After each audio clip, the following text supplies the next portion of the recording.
In this video, I will show you how to remote play on Steam. To begin, open up your Steam client. Once it's open, look for the Steam option located at the top left corner of the window and click on it.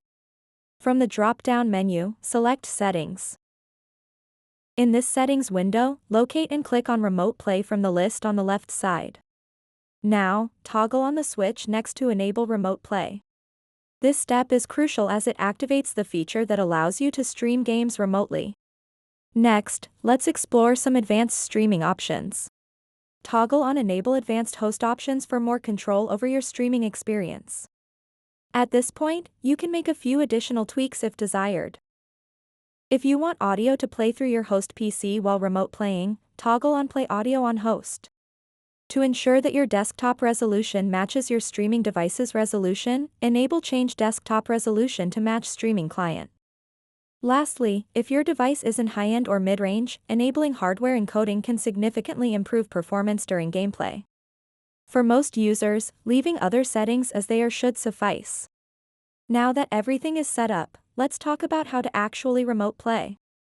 To do this from another PC, simply log in using the same account credentials as before.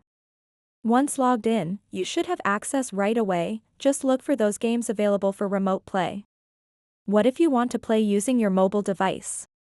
No problem, for that, you'll need an app called Steam Link. Download and install the Steam Link app from either Google Play Store or Apple App Store depending on your device. Upon launching the app for the first time, it will generate a code for pairing purposes. Now head back over to your PC where you've got Steam running. Look for an option labeled Pair Steam Link within your Steam settings.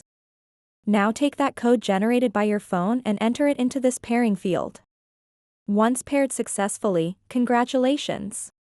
You're now ready to enjoy remote play directly from your mobile device. So that wraps up this tutorial. If you have any questions about this whole process, please let me know in the comments section below. And if this video helped you out, please give it a big thumbs up and subscribe to this channel for more tutorial videos like this one. Thank you so much for watching, and have a good day.